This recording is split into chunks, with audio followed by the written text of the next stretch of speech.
a dagger hidden in the clock tower, each tick bringing Holmes closer to the killer's secret. Welcome to Sherlock Mystery. I am your host, Thornby. This community we've built together is incredible. Drop a comment and let me know where you're listening from. Your comments mean the world to me. I always love reading them. Let's begin. It was one of those bleak December mornings when the mist hangs low over the Thames and the gas lamps burn like weary sentinels, their orange glow swallowed in the gloom. Baker Street was uncommonly silent, muffled in fog and slush, when I arrived at 221B, summoned by Holmes with a cryptic note delivered before dawn. Come at once. Something unusual has transpired at St. Hilda's in the Strand. Scotland Yard will ruin it if left to their devices. Bring your revolver. S.H. I found Holmes pacing before the hearth, a Persian slipper clenched between his hands and the morning papers tossed, unread, across the carpet. He did not greet me immediately, but instead stopped mid-stride, his hawk-like eyes gleaming with restrained excitement. "Watson," he said, "how familiar are you with the belfry of St. Hilda's?" "Not at all," I replied, setting my hat and gloves aside. "I've passed it many times, but never been inside." "Then prepare for a vertical excursion," he said briskly. "A man has been found murdered within the old church tower, or so it appears." "A murder in the clock tower?" "Indeed. More peculiar still, the weapon was a 14th century Venetian dagger embedded neatly beneath the victim's collarbone. No sign of struggle, no means of entry or exit that anyone can determine. The door at the base was bolted from the inside, and the only other way in would require wings or divine intervention." "A locked room mystery, then," I mused, already reaching for my coat. "And the victim?" Holmes nodded approvingly. "A Mr. Archibald Penbury, solicitor, 45, a bachelor with few known associates but ample enemies in court. Discovered this morning by the sexton who claims to have heard the chimes ring 12, though the mechanism had not worked in years." I raised an eyebrow. "You suspect foul play?" Holmes gave a faint smirk and slipped into his overcoat. "I suspect far worse. Stupidity from the yard if we are not quick." We took a cab through the grey tangle of morning traffic, emerging at the narrow alley beside St. Hilda's, a Gothic relic hemmed in by soot-blackened tenements and long forgotten by most of the city. The stone walls wept with moisture. A constable stood outside shivering in the cold and recognized Holmes at once. "They're waiting for you, Mr. Holmes," he said, nodding us through the arched doorway into the church's nave. Inside, the air was bitter and thick with the smell of damp stone and candle wax. Inspector Lestrade met us halfway up the aisle, his face drawn tight in frustration. "Morning, Holmes." "Morning, Dr. Watson," he said curtly. "I'd say this one's beyond our usual fare. Damnedest thing I've seen. No sign of forced entry. Door locked from the inside. The only key was found in the victim's own coat pocket." "Show me," Holmes said simply. Lestrade led us to the spiral stair that coiled upward like a stone serpent into the tower. The climb was long and narrow, the steps slick with moss and age. As we reached the top, I saw the door to the belfry splintered slightly. Force had clearly been used, but only after the discovery. Inside, the chamber was dim and cold, lit only by the muted glow filtering through the dust-furred windows. A single bell loomed overhead, its clapper immobilized by rust. Near the wall, sprawled awkwardly on the wooden planks, lay the body of a man. Mr. Archibald Penbury was gaunt and tall, dressed in a pinstripe overcoat and a grey wool scarf now soaked in blood. The dagger, a grotesquely ornate thing, jutted from his chest at a precise angle. No sign of struggle, no indication he had even moved once struck. Holmes crouched beside the body, examining it with surgical precision. "Curious," he murmured. "No defensive wounds, no abrasions on the skin. This was done with great care and calculation." He stood, brushing his hands. "Watson, if you please." I performed a cursory examination. Death had likely occurred within the past 6 to 8 hours. No bruising, no indication of poisoning, just the wound, clean, deep, and instantly fatal. What puzzles me, I said aloud, is how anyone could have committed the act and escaped without being seen or heard. The stairs are narrow, the door was locked from within. Exactly, said Lestrade. Unless the killer flew out the window or turned into mist, I'll be damned if I see how it was done. Holmes was now examining the dust around the chamber's edge with a magnifying lens, stooping low to the floorboards. He tapped one absently with his cane, then looked upward, studying the gearwork of the broken clock mechanism embedded in the wall. "Watson," he said thoughtfully, "do you notice anything odd about the floor beneath the bell?" I looked where he pointed. The boards were covered in a fine layer of dust, except for one circular patch, perhaps 2 feet across, that appeared recently disturbed. "Something was placed there," Holmes muttered, "and very recently removed. A stool? A box? Perhaps a chair," I ventured. "Too low," Holmes said. "But whatever it was, it afforded someone height. Or concealment. Lestrade, was anything found here apart from the body?" Lestrade consulted his notebook. "Only the dagger. No blood trail, no footprints, no rope or ladder." Holmes turned away, staring out the small window that overlooked the street. His expression was unreadable. "The question, gentlemen," he said softly, "is not how the killer left, but whether he ever left at all." With that, he motioned us down the stairs, his mind already racing ahead of ours. "We are dealing with a most deliberate illusion," he said as we exited into the damp light of morning. "And like all good illusions, its brilliance lies in distracting the eye." "To what end?" I asked. Holmes smiled faintly. "That, Watson," he said, "is what we shall uncover next." As we descended from the tower, the heavy silence of St. Hilda's pressed in around us like the air before a storm. Holmes walked briskly, his coat flaring behind him, eyes fixed not on his path, but inward, sifting through what he had seen. I knew that look well. His mind was already dismantling the scene, stripping away the obvious to lay bare the architecture beneath. Once outside, he lit a cigarette and took 2 slow puffs before speaking. "The dagger," he said finally, "is not merely a weapon. It is a statement." "A statement," I echoed. "Indeed. A Venetian stiletto from the Quattrocento does not find its way into a London church tower by accident. Its appearance suggests not only premeditation, but a symbolic flourish. Someone wanted this death to speak." Lestrade, who had followed us out and was scribbling into his notebook, grunted. "You're suggesting it's personal?" "Not quite. I'm suggesting it's theatrical." I turned to him. "But why the clock tower? Why such an elaborate setting?"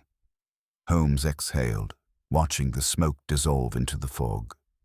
"Because, my dear Watson, whoever did this wanted not merely to kill Penbury, but to frame the act as something grand, something that would puzzle, provoke, and perhaps delay investigation." We returned to Baker Street by hansom, the clatter of hooves muffled by the fog.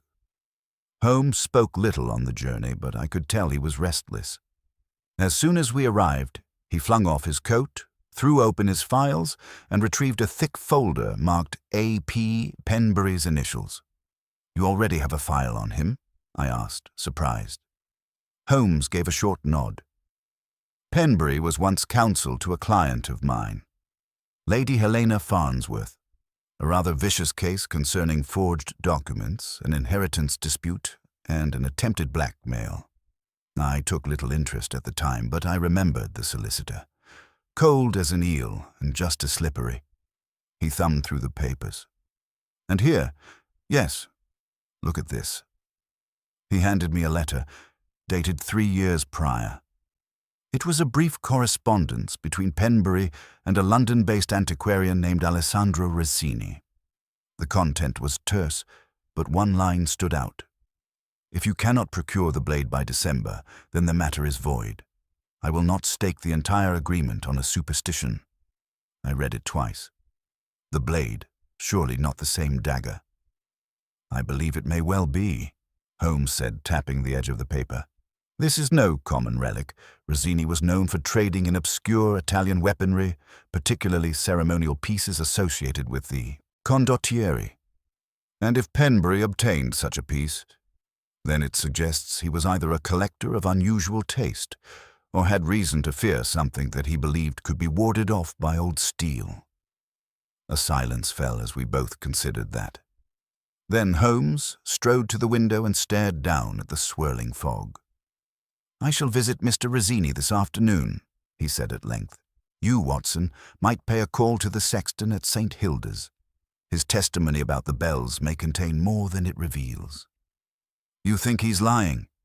"Not lying, but mistaken perhaps, or misled." I nodded and departed shortly after, arriving at the humble residence of Mr. Elias Brampton, the church's long-serving sexton, in time for the midday hour. He was a wiry, hollow-eyed man with stained fingers and a nervous twitch in his left cheek. "You'll forgive the state of things, Doctor," he said as he led me into a room that smelled of pipe ash and damp plaster. "Still rattled from this morning. Terrible business. Never had anything of the sort happen in all my years."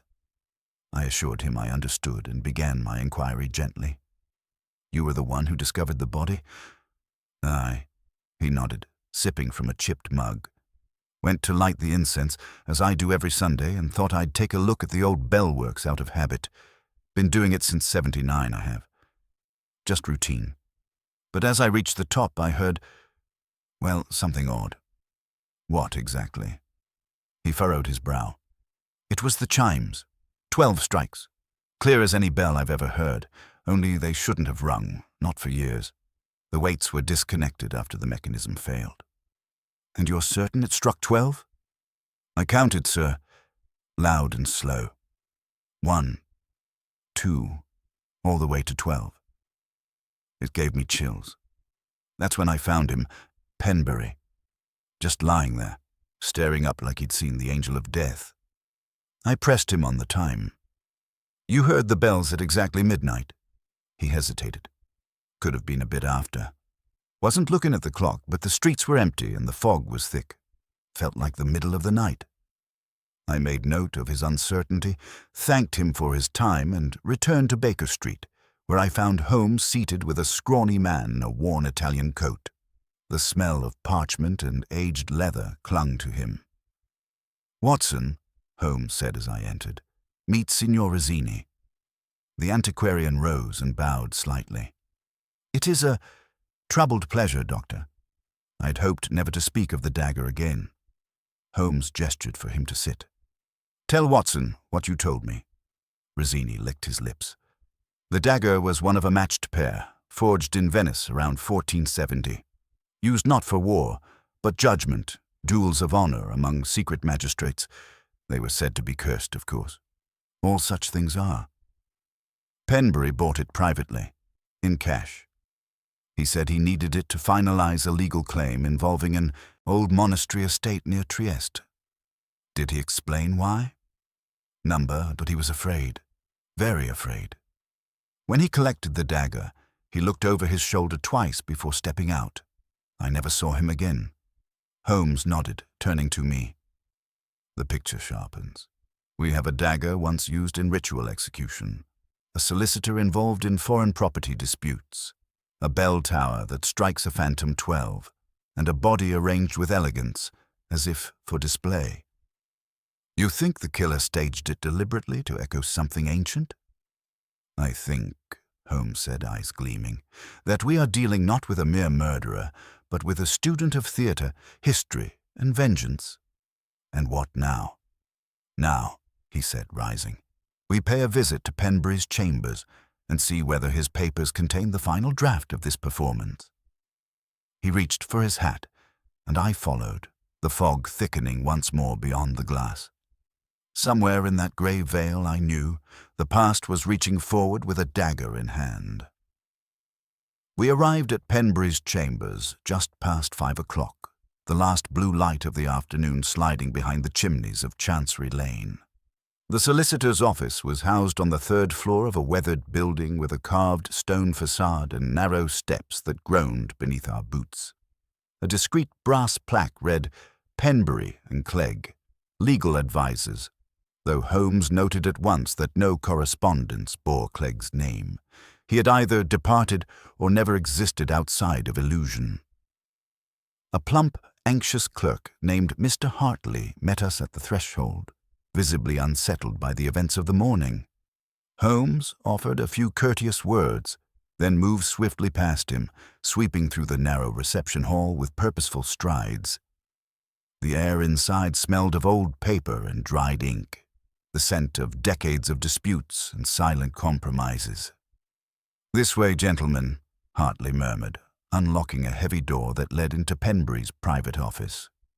The room was austerely furnished, dark oak shelves lined with case files, a massive desk littered with parchment, and a single high-backed chair before a frosted window. Everything was in order, too much so.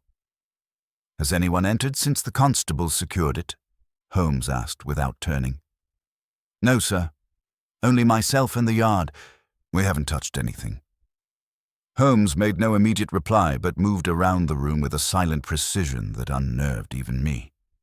He paused before the desk, crouched and examined the floor. Then he stood and ran his finger along the edge of the blotter, noting the faint line in the dust where something rectangular had once rested. "A box was here," he said softly. "Recently moved, about 12 inches wide, shallow lid. Lifted, not slid, and here." He pointed to a barely visible indentation in the carpet behind the chair. Another chair stood here at some point, but not recently. Its absence, in contrast with the faintness of the depression, suggests it was removed before the murder. Perhaps days ago. I stepped toward the desk and noticed a letter lying partly tucked beneath a folio of invoices. I slid it free and read aloud. "Dear Archibald, the matter of the Trieste deeds cannot be postponed further. I urge you to destroy the accompanying documents lest your enemies become emboldened. I warn you again, the dagger is no shield if you yourself become its scabbard." E. Holmes took the letter from my hand and studied it for a long moment. "Curious phrasing," he murmured. "If you become its scabbard." Not mere metaphor. This is the second time we've seen the dagger invoked as more than a blade. A talisman, perhaps. Or a key. He walked to the fireplace and examined the hearth. Bits of scorched parchment lay within the grate, their edges blackened but not consumed. Holmes plucked one fragment with the tongs and held it to the light. "Parchment," he muttered. "Old, vellum even. The ink. Watson, do you recognize this script?" I squinted. The letters were ornate, Italianate, and partly consumed, but a single phrase stood out clearly in Latin. "Confessio ultima." "Ordo Venetici." "Confession of the Venetian order," I translated slowly. Holmes's expression darkened. "It appears our Mr. Penbury was in possession of documents pertaining to an extinct society, or at least one presumed extinct. A cult? Possibly. Or a legal brotherhood long since dissolved. The Order Venetici was rumored to have acted as clandestine magistrates during the rise of the merchant dynasties, settling blood disputes when civil law proved too slow. Vigilantes. In a word, yes. And if Penbury had found some remnant of their records, or worse, meddled with their relics, he may have made himself a target. We turned next to the small safe tucked beneath the desk. It was locked, but Holmes's fingers moved over the dial with instinctual grace, pausing between clicks as if listening to whispers. After a moment, there was a soft clunk, and he opened it. Inside lay a narrow ledger, a passport bearing Penbury's likeness, several £100 in cash, and a folded parchment sealed with red wax. Holmes broke the seal and read silently. His eyebrows rose. "It's a confession," he said, voice hushed. "Dated 3 weeks ago. Signed not by Penbury, but by a woman named Eliza Vernet. The E who wrote the letter? Likely. She claims to have delivered the dagger to Penbury under duress, and that she believed it would protect him from reprisals related to the Trieste acquisition. She names two others, Giacomo de' Rossi and Sir Francis Wilberton, as co-conspirators in what she calls the desecration of ancestral oaths. The name Wilberton stopped me cold. Holmes, Sir Francis Wilberton sits in the House of Lords. He's a benefactor of the British Museum. Yes, Holmes replied. And according to this, also the former steward of a Benedictine archive in northern Italy. One Penbury allegedly bribed him to enter. The implications were vast.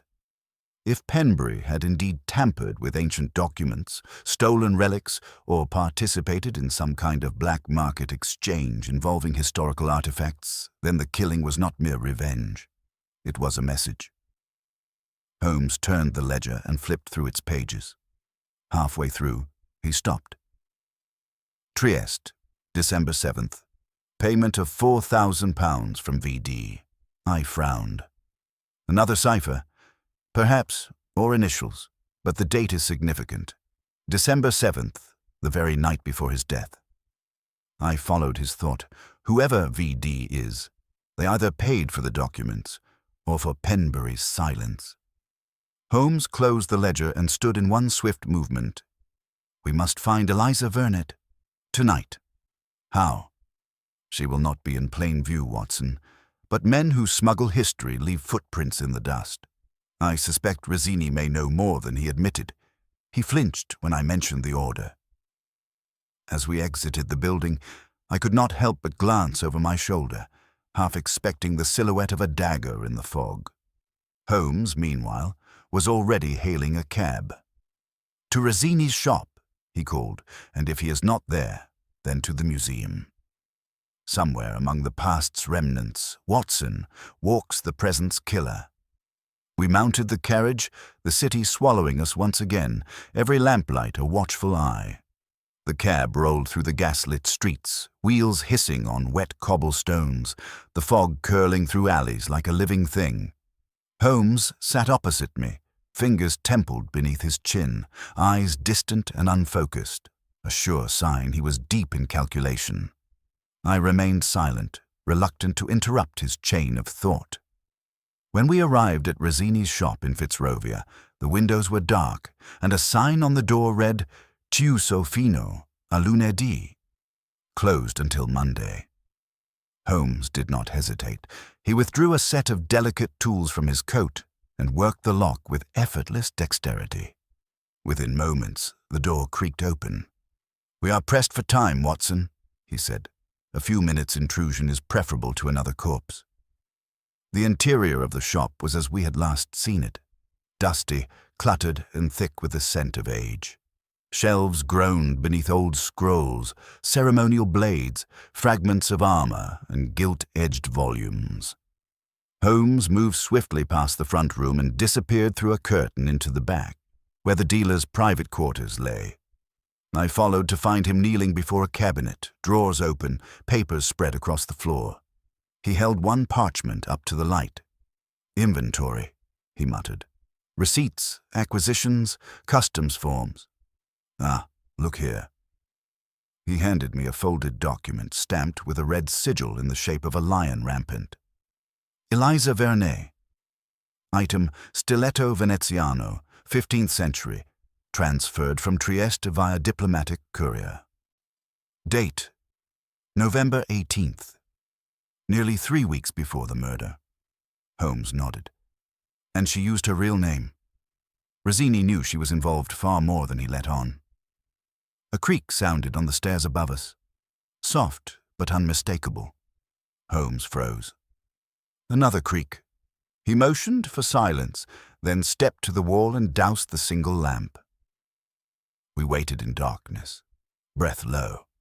The footsteps were cautious, descending with the care of someone who expected company or trouble. Holmes edged toward the curtain, separating us from the front room. As the figure reached the bottom step and stepped into the shop proper, Holmes moved.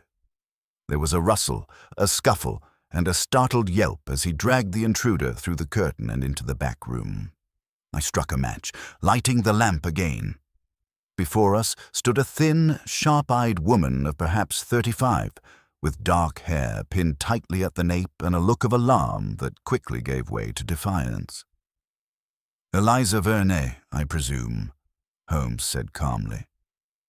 She didn't answer, but her hand clenched around a small parcel wrapped in oilcloth. "You've taken great risk returning here," Holmes continued. "Does the dagger still frighten you, or is it what you left behind that drew you back?" "You have no authority to stop me," she said sharply, her accent touched with the rhythm of Marseille. "On the contrary," Holmes replied, "you have inserted yourself into a murder inquiry involving a known relic, a forged confession, and a secretive group of antiquarians playing with dangerous ghosts. You'll explain yourself." She looked between us, calculating, then seemed to realize resistance was futile. "I didn't kill him," she said finally. "I tried to protect him." "By delivering a weapon once used for execution?" "It wasn't supposed to kill," she said, voice hardening. "It was a warning. Penbury insisted the blade be part of the negotiation. He believed it would give him leverage over the Order." "You're claiming the Order Venetici still exists?" She hesitated. "Not formally, but the families, the descendants, they keep watch. They've kept watch for centuries. The records Penbury found were meant to stay buried. When he refused to return them, I warned him. I told him that even now there are those who hold to the old codes." "And yet you participated," Holmes said. "I had no choice," she said bitterly. "My brother was one of them. He disappeared after a meeting in Florence last year. I think he uncovered something, perhaps what Penbury later acquired." "And what of Sir Francis Wilburton?" I asked. Her eyes narrowed.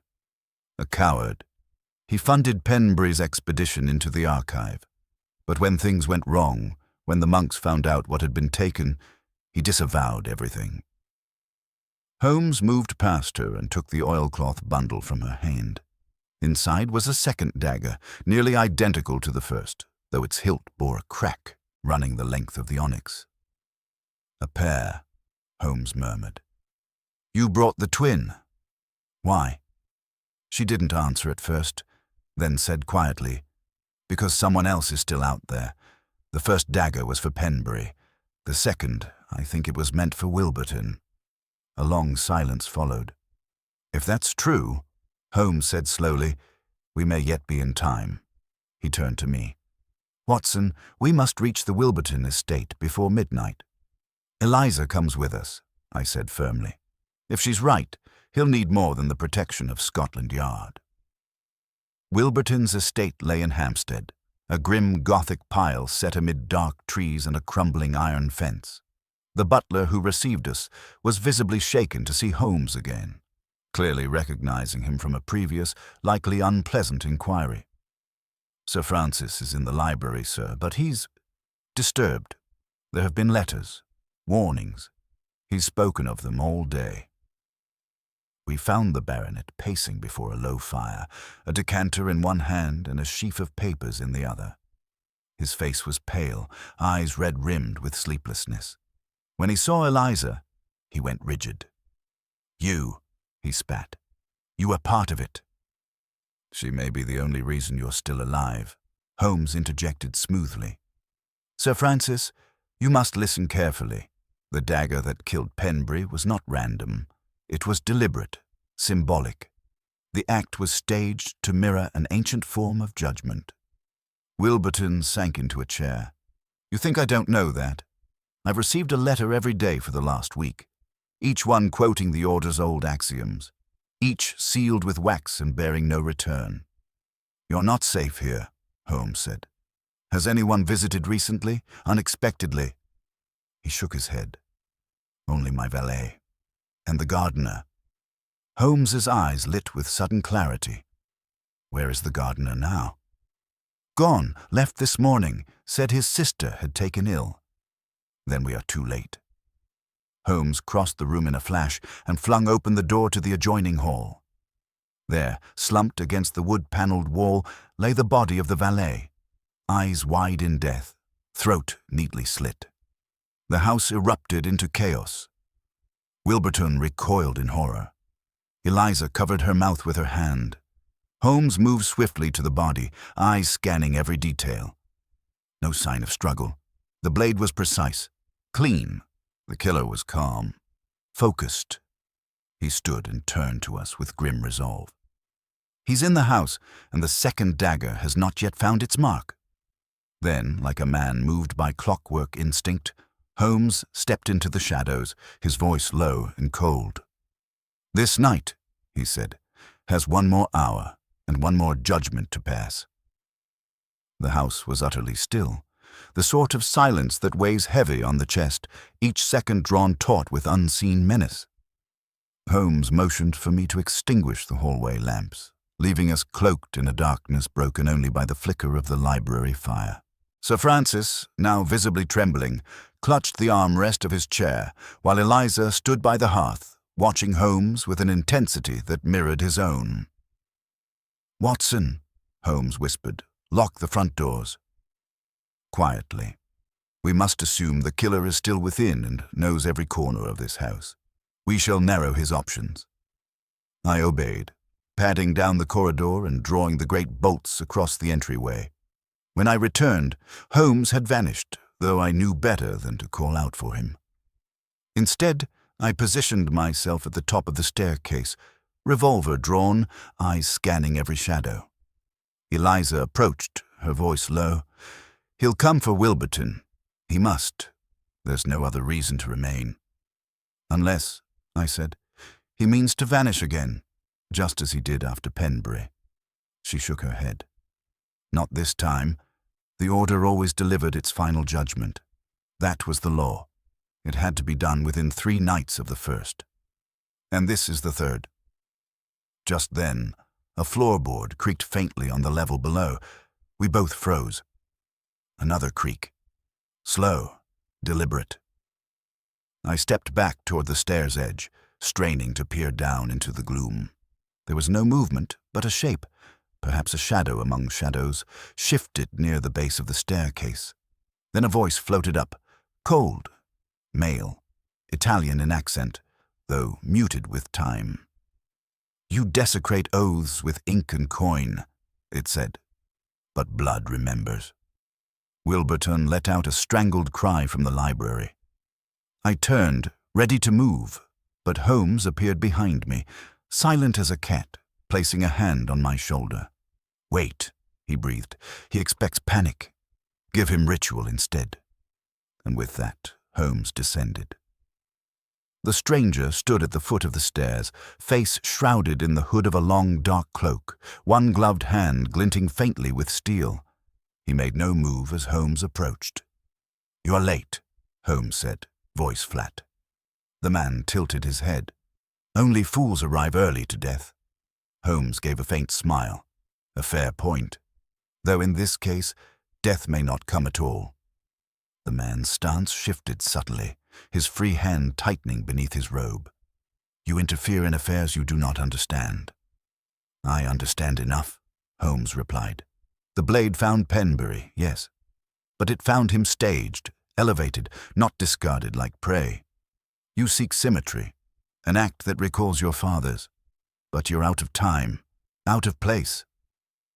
The man drew the dagger, its twin to the one found in the tower, its blade catching the dim firelight in a cruel flash. "The order judges in silence," he said. Holmes took a single step forward. "Number you judge alone. The order is ashes. Its rights forgotten. This is theater, cloaked in ghosts." The man moved then, swift as a striking adder, but not at Holmes. He turned, bolting down the side corridor, past the music room. Holmes was after him in an instant, and I, gun drawn, followed. We dashed through the hallway, the heavy drapes fluttering with our passage. The killer turned sharply into the conservatory, scattering a table of glass vials. I raised my pistol, but Holmes shouted, "No shot, Watson! Let him hang himself on his own design!" We burst into the greenhouse chamber where vines twisted through rusted wrought iron trellises, and cold moonlight cut through broken panes above. The man had vanished again. Holmes stopped, scanned, then gestured. There, the crawl hatch to the wine cellar. We reached it in seconds. The door was ajar, hinges recently oiled. Holmes knelt, studying the trail of disturbed soil and scuffed brick. Then he turned to me, his eyes afire. "Watson, circle around. There's a coal chute leading into the cellar from the outer wall. If he attempts to flee, you'll intercept him. I'll drive him out." I did as instructed, finding the narrow servants' passage that led to the back stair. The house loomed silent above me once more as I emerged into the wintry air and crept along the moss-slick stones to the chute. I positioned myself, pistol trained on the rusted mouth, heart pounding in time with my breath. Below, I could hear faint echoes, Holmes's footsteps, deliberate, and another set more frantic. Then a crash, a cry, something heavy toppling. I waited. The minutes bled slowly by. Then, at last, a figure emerged from the cellar steps, not through the chute, but from the eastern door. It was Holmes, his coat torn, a shallow cut along his temple, but otherwise unharmed. Behind him, bound with thick cord and breathing heavily, was the cloaked figure. He had removed the hood. The face was lean and pale, with a hooked nose and deep-set eyes that shimmered not with madness, but belief. A zealot's calm. Holmes said nothing until we were back inside, the man seated under watch in the drawing room, his wrists tied to the arms of a heavy chair. "His name is Vittorio Dandolo," Holmes said quietly. "A descendant of the Venetian line that once governed the Order's judgments. He was meant to be archivist, not executioner. But his brother was killed during Penbury's theft of the monastery records. That was the spark." Sir Francis, now ghostly pale, muttered, You knew he would come for me." "I suspected," Holmes said, "but needed the Dagger's twin to draw him fully out." Eliza stepped forward. "You'll face trial now." Dandolo stared at her. "I have fulfilled my duty." "No," Holmes said coldly. "You have only fulfilled your own pride." The killer turned his gaze to Holmes, something like admiration flickering faintly. "You see clearly, Mr. Holmes, but clarity is not judgment." "No," Holmes replied, "but it is enough to unmask it." Lestrade arrived minutes later, bewildered but grateful, taking Dandolo into custody. As the officers led him away, the assassin did not resist. He vanished into the mist like a shadow reabsorbed by the night. Back in the library. Wilburton sat in silence, the letter from the Order clutched in his shaking hand. Holmes poured him a drink, but offered no sympathy. "You played with history," he said, "and forgot that some stories bleed." Outside, the sky was just beginning to lighten, London stirring once again beneath the weight of its secrets. As Holmes and I stepped into the fog, I asked him softly, "Did you truly expect the trap to work?" He gave a rare, tired smile. "I counted not on his fear," he said, "but on his fidelity to the past. That, Watson, is the strongest chain of all." By the time we returned to Baker Street, dawn had stretched a pale ribbon across the eastern sky, and a quiet rain had begun to fall, thin, persistent, the sort that turned fog to mist and left the city slick and spectral. Holmes discarded his coat at the threshold without ceremony and collapsed into his chair as though the pursuit of the night had drained him entirely. I stoked the fire and poured tea, watching the flames catch the edge of his expression. It was not triumph that marked his face, but something more measured. The expression of a man who has pulled the final thread and watched the pattern unravel in ways both inevitable and tragic. He stirred only when I handed him the tea. "Thank you, Watson. I must confess, I did not expect the brother." "You mean Dandolo's sibling?" "Yes. His death during the Trieste affair was the true ignition. Penbury's ambition struck the match, but the flame was fanned by vengeance born of blood. It always returns to the personal, Watson. Even the oldest conspiracies begin and end with grief. I settled opposite him, notes in hand. And now the order is ended? Holmes arched a brow. Ended. Number dispersed, perhaps. Silenced, briefly. But ideas are hydras, and secrecy is fertile soil. What Dandolo represented was less a man than a memory, dressed in ceremony.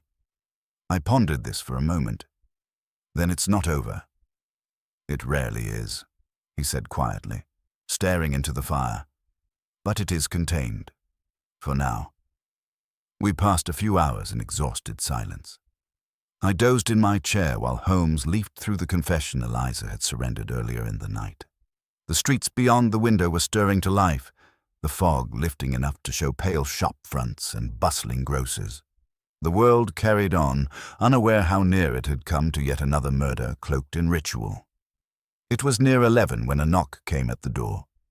Mrs. Hudson, with her usual apologetic briskness, admitted Inspector Lestrade, who appeared far more agitated than the circumstances warranted. "Holmes," he said without preamble, "I don't like it. There's something not right about the whole affair." Holmes didn't look up. "In what sense, Inspector?" Lestrade stepped closer, lowering his voice. "We took Dandolo in. No resistance, no denial. But when we searched him at the yard, he had no documents, no cipher, no correspondence. And the blade?" Holmes looked up then, sharply. "Yes, it's missing. The dagger we took from him in the conservatory was a replica, cheap steel, theatrically aged." I stood. "But I saw it. Holmes, you held it yourself." "Yes," Holmes murmured, eyes narrowing, "and I never tested the weight." Lestrade pulled a crumpled note from his coat and handed it over. "We found this in the valet's pocket, the one he killed before we arrived. Written in Italian but translated. Judgment is never singular. Look to the one who names the blade a symbol." Holmes sat perfectly still. "Eliza," he said. The three of us stared at one another in a moment of unspoken realization. "Eliza Vernet," I said slowly, "brought the second dagger. But if it was false, then the real one never left Penbury's possession," Holmes finished. "Or if it did, it passed through her hands for a reason far less noble than she claimed." Lestrade frowned. "But why? She helped you. She led you to Dandolo." Holmes stood, already reaching for his coat. "No, Inspector. She delivered us to him.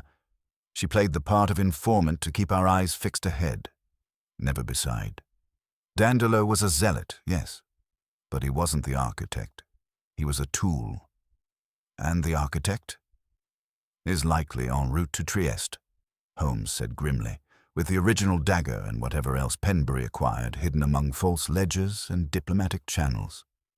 We left the flat at once, bound for Paddington Station. Holmes moved with the focus of a man now chasing not justice, but clarity. "In the cab," he explained. "Eliza told us she feared the order would target Penbury and Wilberton.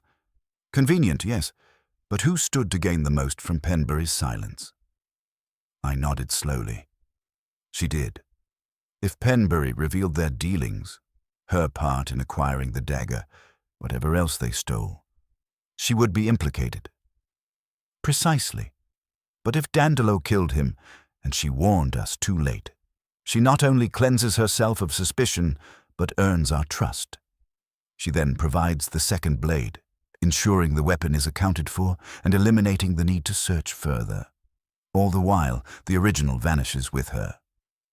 And now? "She'll go to Trieste," Holmes said, "where the documents were first taken.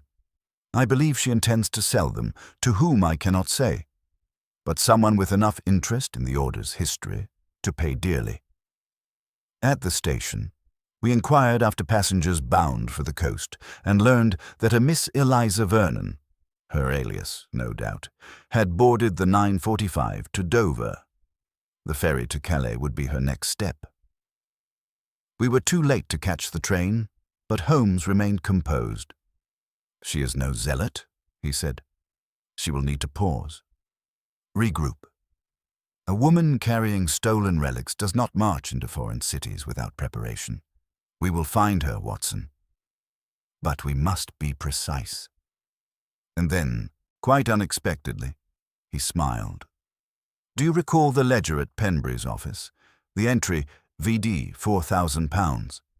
At the time, we presumed it to be Dandolo. Of course. I believe it was Eliza, Vernetti Domina, a pseudonym used in Rizzini's ledgers once before. A trade name. She paid Penbury for the dagger, then arranged his death to reclaim it. The train whistle echoed in the distance. Holmes turned from the platform, pulling his collar up against the wind. This, Watson, he said, is not yet the end. Merely the intermission of a longer play. And we stepped once more into the fog. The fog on the street seemed to thicken as Holmes and I left the platform behind, the rattle of the departing train fading into the growing hush of morning.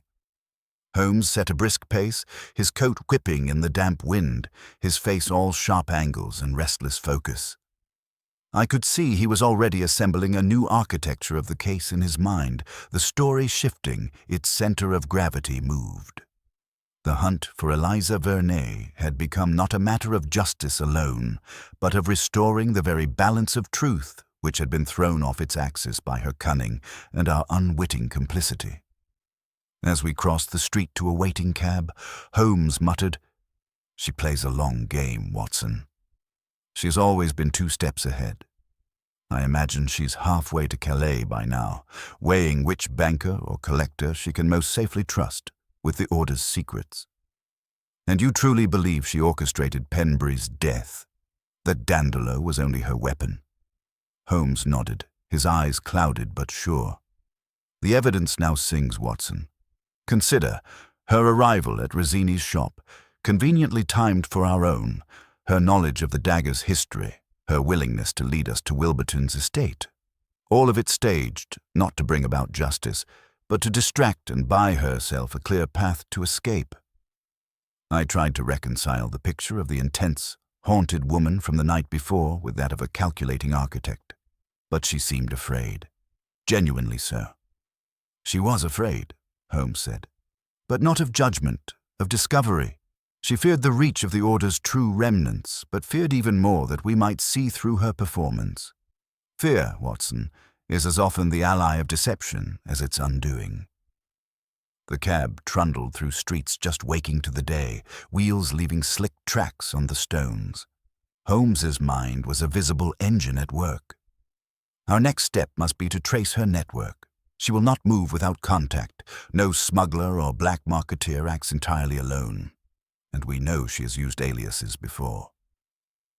We returned to Baker Street, where Holmes plunged at once into correspondence, sending telegrams to colleagues in Dover, Paris, and Vienna.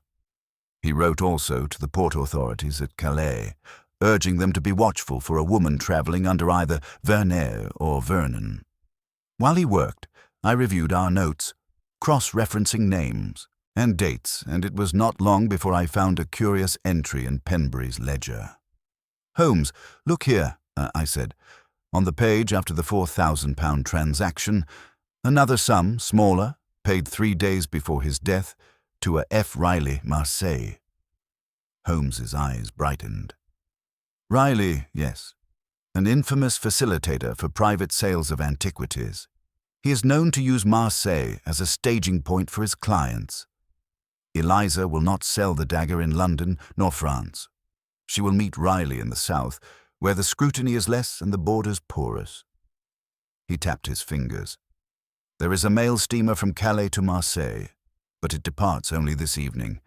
She will either board that or lay low until Riley contacts her." His deductions seemed almost clairvoyant. "So what do we do?" "We get ahead of her." Holmes seized his traveling valise.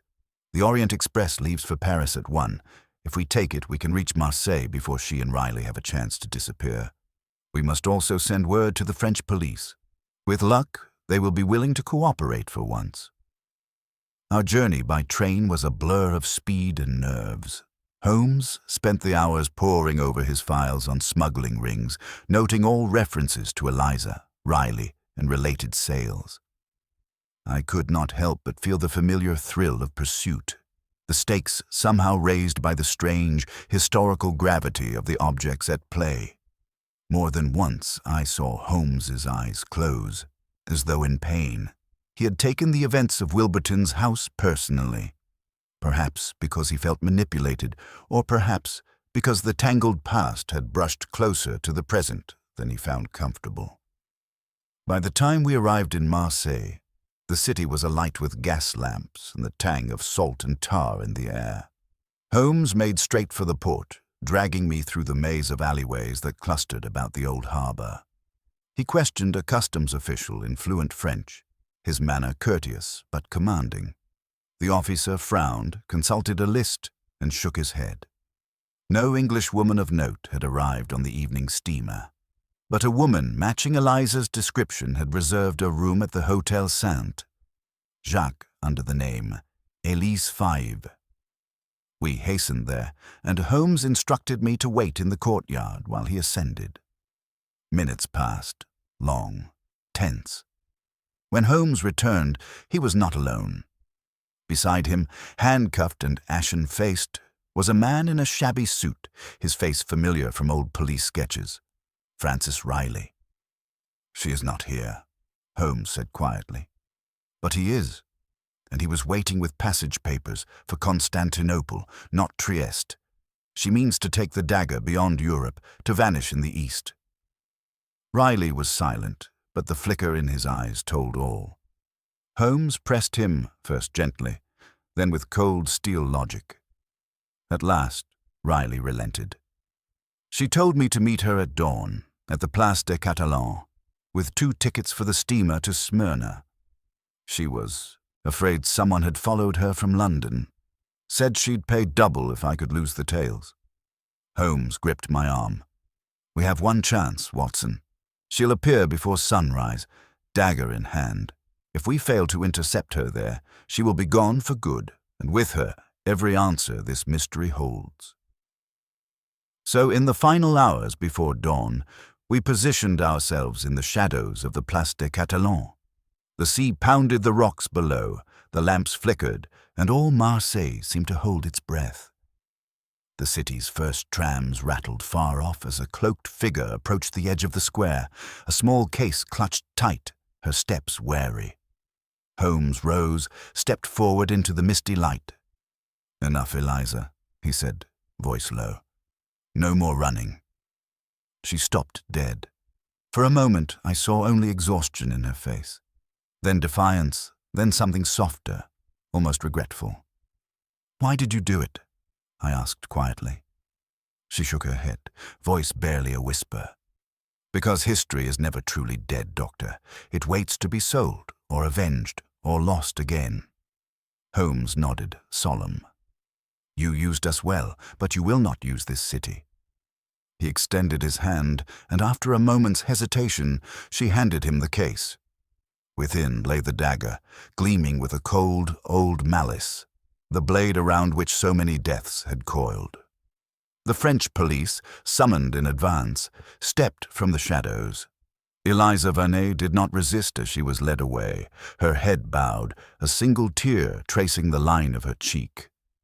Holmes watched her go, his face set, his gaze heavy with the knowledge that some puzzles wound on far past their last clue. The sun was rising, gilding the stones and sea in a bright, uncertain promise. We had found the end, for now, of the trail of blood and secrets begun in a clock tower's dark heart. And as we turned for home, Holmes murmured, "Justice is only the beginning, Watson. History forgives nothing, but perhaps, in the telling, we may." And so the city woke around us, and the case of the dagger found in the clock tower drew to its haunting close. Our return to London was marked not by triumph, but by a weary, reflective silence. The city received us in its usual indifferent embrace, the ever-present fog blurring the lamplight and swallowing the headlines already beginning to surface in the morning editions. International relic smuggling foiled. Sherlock Holmes intervenes in Marseille drama. Holmes barely glanced at the newsboy's calls as we stepped from the train. It was not victory he sought. It was understanding and perhaps, for once, closure. Yet that was not to be, at least not immediately. The clock tower's shadow lingered, its secrets only partly dispelled by Eliza Vernet's arrest and the recovery of the dagger. There were questions left unanswered, ghosts not easily laid to rest.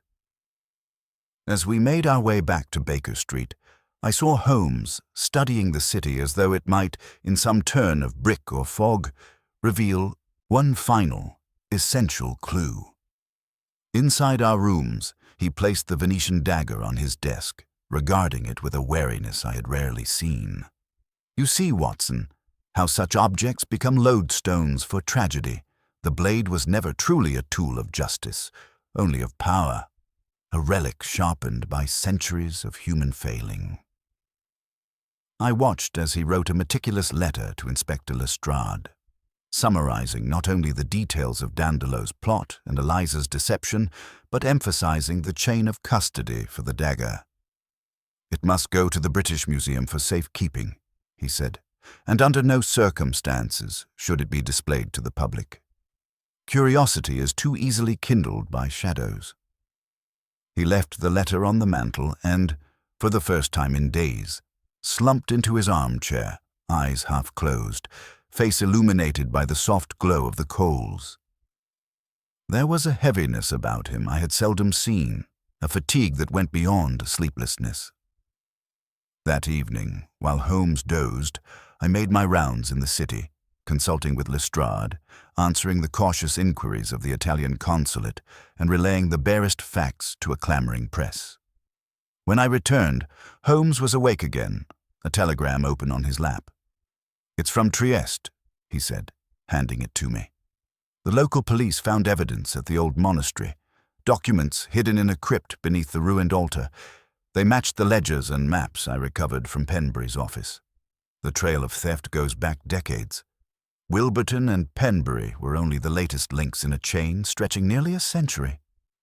He stood and moved to the window, rain tracing delicate patterns on the glass. "There are names, Watson, that must not be forgotten. Dandolo, Rizzini, even Lady Helena Farnsworth. This was never about vengeance or greed alone. It was about guardianship, about who should keep the past, and at what cost." I joined him at the window.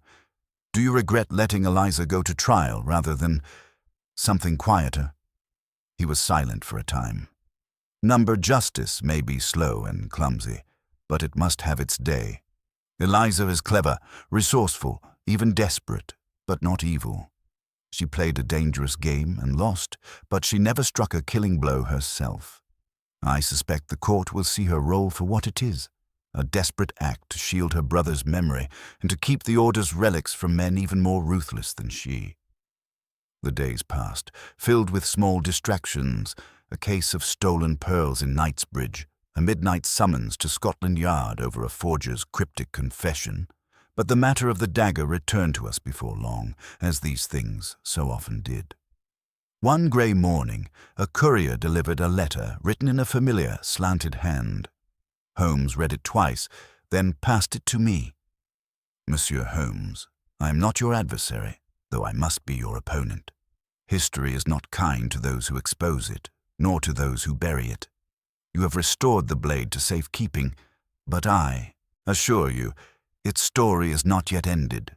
My brother's blood was not the first spilled for the Order, and it will not be the last. I ask you only this.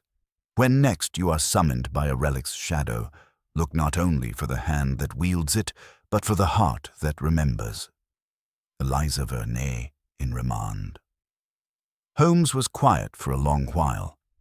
Then he spoke, voice soft but clear. "She is right, Watson. We are too often blinded by the immediate, by motive and means, by blood and coin. Yet behind every act of violence is a history, sometimes centuries old, that shapes the moment with invisible hands." He stood, drawing the curtains as night crept in. I've often thought the past was best left to scholars and dreamers, but now I see that it is alive, shaping every shadow.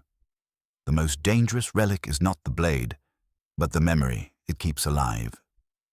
I recorded these words faithfully, for I knew the world would not see this side of Holmes, the man burdened by the gravity of what he could not change and wary of the stories he had helped to unearth. Later, as I prepared my notes for the Strand, Holmes glanced up from his violin, his expression somewhere between rueful and reflective. "You may title it as you wish, Watson, but remember, the greatest mysteries are not those solved, but those endured. The heart of London still ticks with secrets, and we are only the keepers of its hour." The fire burned low, the city outside veiled in mist and memory, and so we sat, 2 men, and between us, the dagger, gleaming faintly, a sliver of old Venice and old vengeance at rest, at least for tonight. It was perhaps a week after the delivery of Eliza Vernet's letter that the city itself seemed to draw a heavy curtain over the events of the clock tower. A winter hush descended on Baker Street, quiet, almost serene, but for the occasional rattle of carriage wheels or the distant chime from St. Hilda's, now repaired, ringing the hour once more. Holmes fell into one of his contemplative states, his hours divided between the violin, chemical experiments, and long silent stares at the Venetian dagger now locked away in the museum's underground vaults. Yet in that lull, the story had not quite finished with us. The air in Baker Street still held a faint tension, as if the case had left some trace, subtle as incense. I noticed Holmes reviewing the cryptic ledgers from Penbury's files night after night, as if searching for a pattern no one else could see. One such evening, as I sat by the fire, Holmes's voice broke the silence. "Watson, does it not strike you as odd that, for all their secrecy and tradition, the Order made no attempt to reclaim the dagger after Eliza's arrest?" I set down my book. Perhaps they feared exposure, or the deaths of Dandolo and Penbury were warning enough to those who survived. Or perhaps, Holmes replied, the matter is not concluded at all. Listen. He pulled from his dressing gown a small, tattered envelope, recently delivered, the address written in a trembling, unfamiliar hand. The only contents were a single chess pawn, carved of Venetian glass, and a brief note. "Beware the bell that strikes 13. Holmes turned the pawn in his fingers, its surface gleaming red in the lamplight. "A warning, Watson, or a challenge. The symbolism of 13 is clear enough. A broken cycle, an intrusion into order. In Venice, it was also the number associated with forbidden assemblies. Someone means to revive what was lost." The arrival of the pawn and its note set Holmes alight with energy. That night he sent urgent cables to his contacts in Trieste and Venice, to Lestrade and even to Lady Helena Farnsworth, whose own name had echoed through the earlier ledgers. Within 48 hours, responses arrived, a series of unexplained break-ins at museums across the continent. Rumors of coded messages passed in clandestine cafes and, most unsettling, word that a series of bell towers in Venice had been defaced with a single symbol, a red pawn. Holmes drew me into the search with all the intensity he once reserved for the most delicate state secrets. He reviewed the ciphered correspondence Eliza had tried to burn, reconstructing a calendar of dates, places, and initials that only he could divine. One afternoon he laid out his conclusions. The pawn, the number 13, and the bell, each points to a gathering, not of the old order, but of its would-be heirs. They intend not only to recover the dagger, but to summon a new council. Penbury's ledgers list payments to English, French, and Italian names. Men and women with ties to museums, libraries, even Parliament. The clock tower murder was never an ending, Watson. It was a provocation. I felt a chill. And the next act. He rose, paced before the fire, and then stopped, looking directly at me. It is not merely a matter for the police. We face a society that moves in the margins, its members shielded by law and lineage. The risk, should they succeed, is not just theft, but the rewriting of history itself. To control relics is to control memory. It was not in Holmes's nature to panic, but I could see the depth of his concern. That evening, he asked me to accompany him on a discreet visit to the British Museum, where the Venetian dagger now lay in a secure case beneath the Sloane Rotunda. We arrived after closing, admitted by a cautious curator who had read of Holmes's exploits and agreed to let us inspect the vaults. Beneath gaslight, Holmes examined the case and then the dagger itself, a slender, lethal thing, its edge still etched with strange sigils. He turned to the curator. "Has anyone requested access in recent days?" The man hesitated. "A few scholars, yes. One claimed to be researching Italian ceremonial weaponry, tall, limping, a foreign accent. He left no name." Holmes's eyes narrowed. "A limp, you say?" "Yes, sir." Holmes exchanged a glance with me. "Dandolo's cousin was said to have suffered a childhood injury. He must have come to London hoping to retrieve the blade now that Dandolo is gone." He examined the locks, found them untouched, then examined the dust on the sill, a faint mark, as if a gloved hand had rested there recently. Back on Baker Street, Holmes's manner was at once restless and resolute. "It is not over, Watson. The Order's collapse has left a vacuum. Those with ambition and desperation are gathering. The warning of the pawn is not a boast, but an invitation to chaos." As the city's clocks ticked midnight, Holmes wrote one last note, sealing it with his signet. "To Lestrade," he said, "with instructions for constant vigilance and discreet guards at the museum. We cannot let the past, with all its violence and its allure, dictate the future." I remember the rain that night, the way it drummed on the panes as Holmes settled in to keep vigil, his eyes not on the present, but on the shadows cast by centuries. Even as I drifted to sleep, I sensed he would not rest while even a single pawn remained on the board. And as the bells of St. Hilda's rang 12 clear notes across the city, Holmes and I waited, wary of the 13th yet to come. The days that followed passed with an undercurrent of dread, as though the city itself was holding its breath. Holmes, never one to accept idleness, moved with heightened vigilance. He studied each telegram, read and reread Eliza's letter, and pored over foreign newspapers in search of the smallest detail that might hint at the next move of those shadowy inheritors of the Order. I found him, often at dawn, hunched over the chess pawn and the Venetian dagger's empty box, his fingers tracing old wounds on the surface of London's secrets. It was on the third evening that Lestrade arrived in haste, his cheeks flushed from the cold and anxiety creasing his brow. "They tried for it last night, Holmes," he blurted as soon as the door shut behind him. "At the museum, it was nearly flawless. The lock on the vault, picked by a master. 3 guards overcome, chloroformed. The only thing that stopped them was the bell in the rotunda ringing out the hour. Startled them, perhaps, or signaled their withdrawal." Holmes's face remained unreadable. "Was anything taken?" Lestrade shook his head. "Nothing but a file from the director's office, an inventory list of relics sent out for restoration. The dagger itself is untouched, but they now know where and how it moves," Holmes finished grimly. "The pawn's warning was genuine. They are testing the perimeter, studying the pattern of security. They'll try again, soon." He turned to me, his manner brisk and deliberate. "Watson, we must make ready. Lestrade, you will need to station not only police, but men you trust implicitly, men who cannot be bought or frightened. This is no ordinary theft.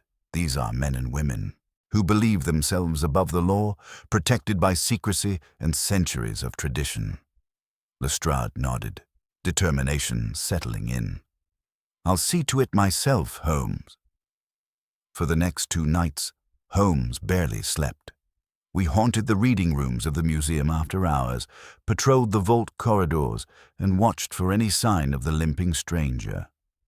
Holmes consulted with the curators and deciphered the inventory that had been stolen, its details suggesting that 2 other Venetian relics were, at that very moment, away from the museum for restoration at a private collection in Belgravia. 2 relics, Holmes mused aloud, each once belonging to the order. Their reunion with the dagger would serve as a symbol, enough perhaps to crown a new leader or revive an oath. On the morning of the 3rd day, a note arrived by messenger. No return address, only the emblem of the red pawn impressed in wax. Holmes opened it with care. Tonight, when the bell strikes 13, the new hour will begin. We meet beneath the lion's gaze. Holmes studied the message, then turned it over to reveal a single hand-drawn map. A network of alleyways in the city's Italian quarter converging on the Church of St. Mark, whose tower was famously topped with a stone lion. There, at midnight, the hour of 13 would be claimed. The hours until nightfall crawled. Holmes made preparations in silence. 2 revolvers loaded, his trusted cane, and a flask of laudanum, in case they prefer poison to violence, he said. We set out into the chill, fog-bound streets long before the hour, moving as 2 more shadows among many. Lestrade and his men took up positions nearby, careful not to betray their presence. We arrived at St. Mark's Quarter before midnight. The bell tower loomed above us, the lion perched on high, rain glistening on its mane. Holmes led the way through a narrow alley to a side entrance, and there we waited, breath visible in the cold, the city's silence broken only by the distant clip of a horse's hooves. At 12 precisely, the church bell tolled. As the last echo faded, a faint figure stepped from the shadows.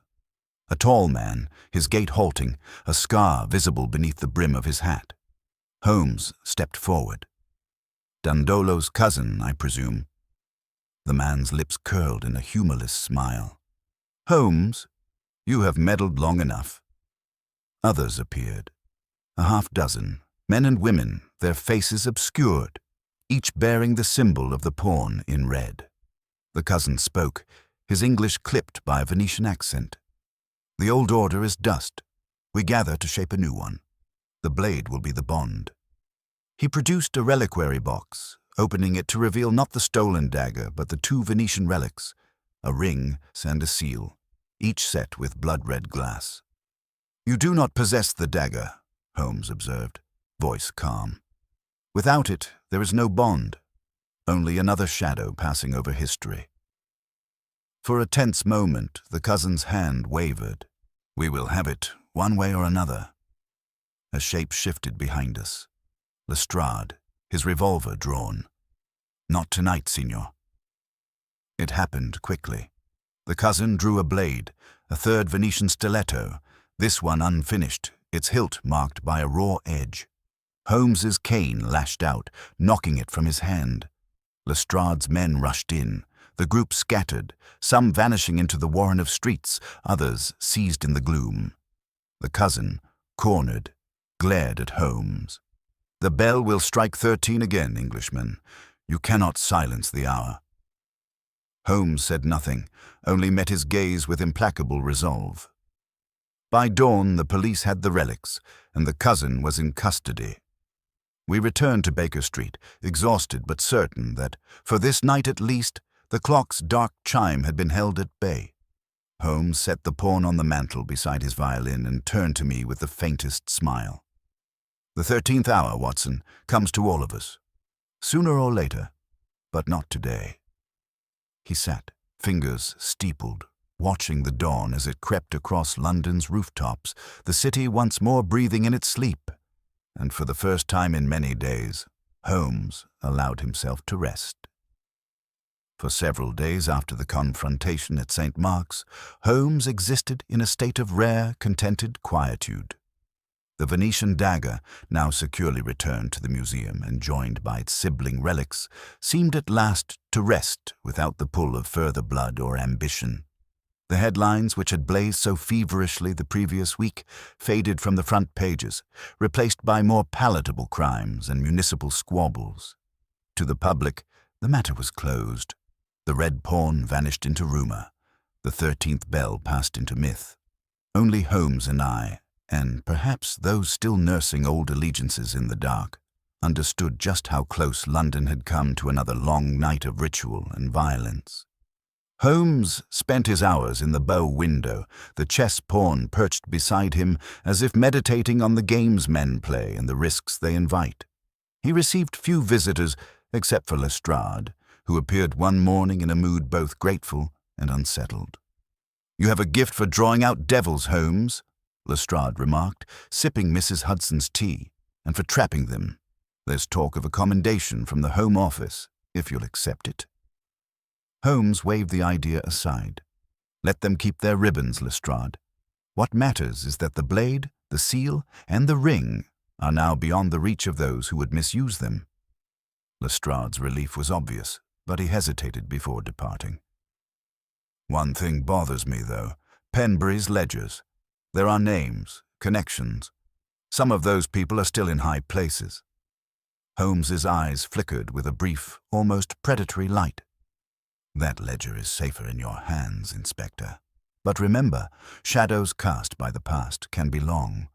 Watch carefully and trust little." When Lestrade had gone, Holmes allowed himself a small smile. "The world will never know how much it owes to vigilance in the quiet hours, Watson. Evil rarely advertises its designs in daylight." I found myself haunted by the events as well, but for different reasons. The pawn on the mantel, the midnight bells, Eliza Vernet's cryptic letter, all seemed part of some unfinished symphony, its final note left hanging in the air. Even in victory, Holmes remained aware that the true victory was not over men, but over the seduction of myth itself.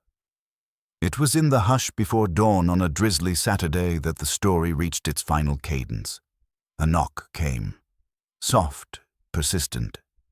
I roused myself, finding Holmes already alert, eyes alight with that peculiar mix of fatigue and excitement reserved for his rarest cases. At the door stood a young boy, breathless and rain-drenched, clutching a folded newspaper. "Mr. Holmes, sir. Message from Lady Farnsworth. Says you'll know it's important." Holmes took the note and read, his brows knitting. He handed it to me without a word. "Holmes, museum contacted by an anonymous party, requesting the return of the dagger to a vault in Venice. Insist on secrecy. Threats implied if request refused. My sources suspect a resurgence. Advise." Holmes folded the note, a deep calm settling over him. "You see, Watson, even buried, some stories will not lie still." I felt the old surge of adrenaline that always preceded our most critical moments. "What will you do?" "We shall do nothing, yet. Let the museum confer with the authorities. If the past has decided to wake once more, it will do so of its own accord. Our duty is to remain watchful, and, if necessary, intervene where others dare not tread." For the rest of that day, Holmes wrote out his observations in a sealed memorandum for Lady Farnsworth, cautioning her to be alert for further signals, coded telegrams, unusual travel, requests for rare books on Venetian law or heraldry. "It is not paranoia, Watson," he said with a wry glance, "but experience that teaches me caution."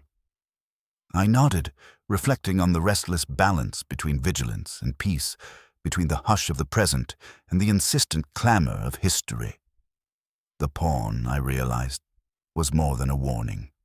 It was a reminder that every move on the chessboard carried consequences, even those unseen until the endgame. That night, Holmes played his violin long into the small hours, the notes rising and falling like memories half recalled. I could not sleep, and so I sat with him, the city outside dissolving into rain and gaslight. As the first grey light crept over Baker Street, Holmes finally set down his bow. There will be other mysteries, Watson, and perhaps even darker nights, but for now, let us rest. And so, with the past at last stilled, we surrendered for a time to the rarest of London's gifts, the quiet assurance that, For one more day, order had held. The promise of rest proved, as ever, a fleeting luxury. Holmes and I woke late, the air in Baker Street sharpened by a chill that spoke of oncoming frost. For once, our morning rituals took on a languid pace. Holmes in his dressing gown perusing the Times, myself updating my journals by the window. It was almost possible to believe we had truly left the shadow of the Venetian dagger behind. Yet London's peace is always provisional, and the world has a way of reminding its sentinels that vigilance cannot be paused for long. Just as Mrs. Hudson arrived with the tea, another knock sounded, this one brisk, official, unmistakably bearing the weight of the yard. Holmes rose, slipping easily back into the mantle of the consulting detective as Lestrade entered, his face drawn and voice hushed. "Holmes, I beg your pardon, but I thought it best to come straight away. There's been another incident at the museum." Holmes's eyes narrowed. "The dagger?" Lestrade shook his head. "Intact, but someone broke in last night. No theft, but a message. A single word scratched into the glass of the display. Ritorno." I felt a prickle run up my spine. "Return," I translated. Italian. Holmes was already reaching for his boots. "Not the work of amateurs, then. This is Theatre Lestrade. A warning or a summons. Who discovered it?" "The head curator. First thing this morning. No sign of forced entry, locks untouched, no windows broken. Whoever it was knew the museum's rhythms intimately." Holmes turned to me. "Watson, bring your revolver. I fear this is not a mere flourish. The actors have returned to the stage."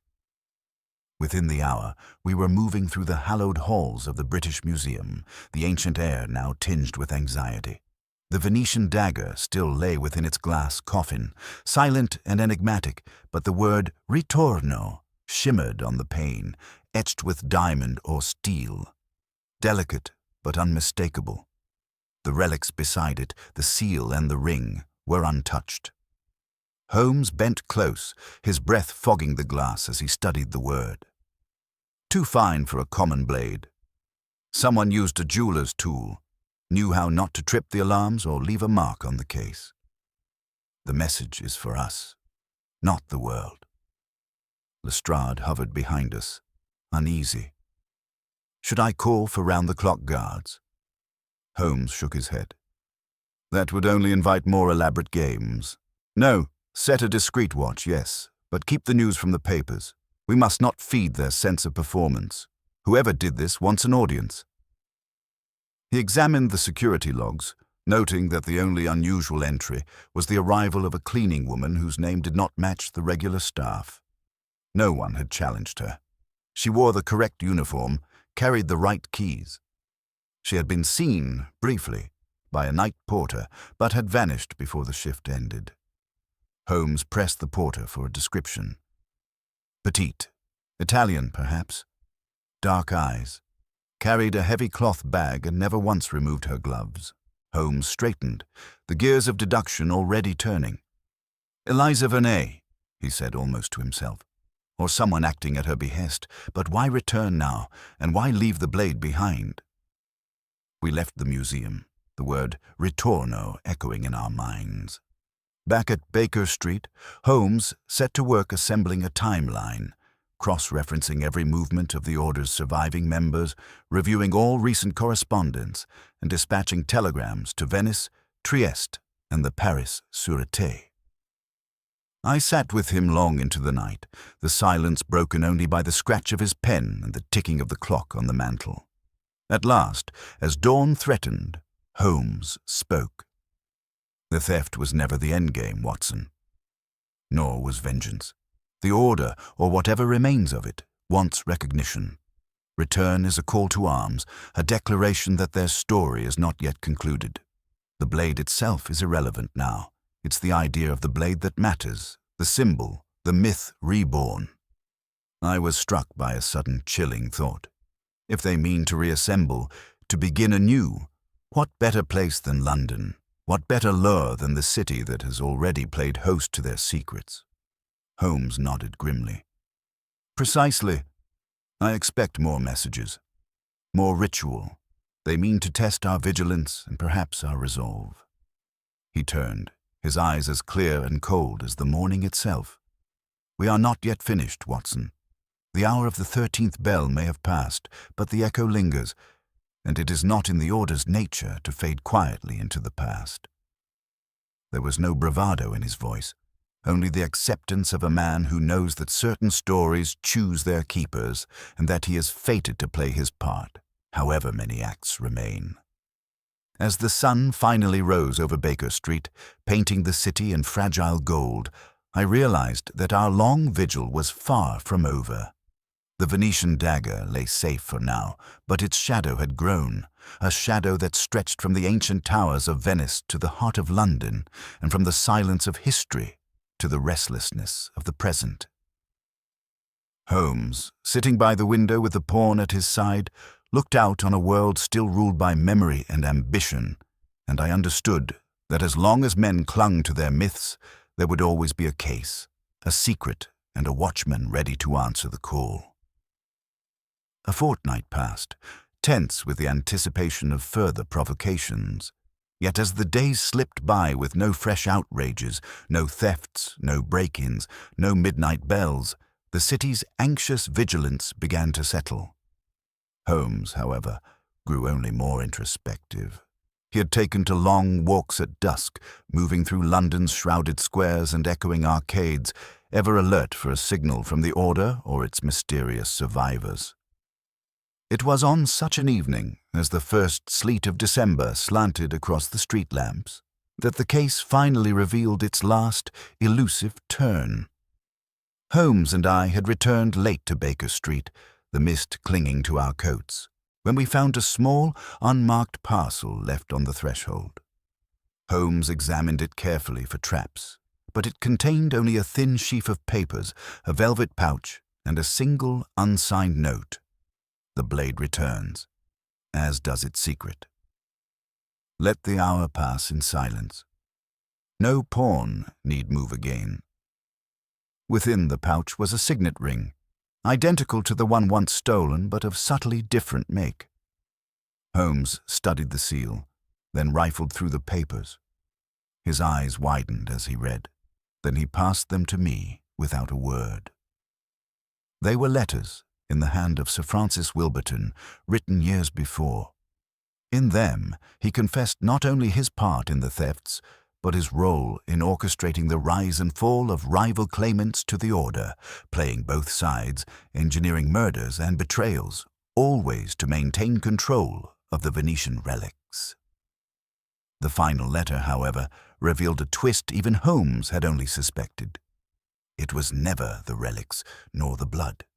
The Order's true power lay in its knowledge, its archives, its secrets bought and bartered, names recorded, and lives held in ransom.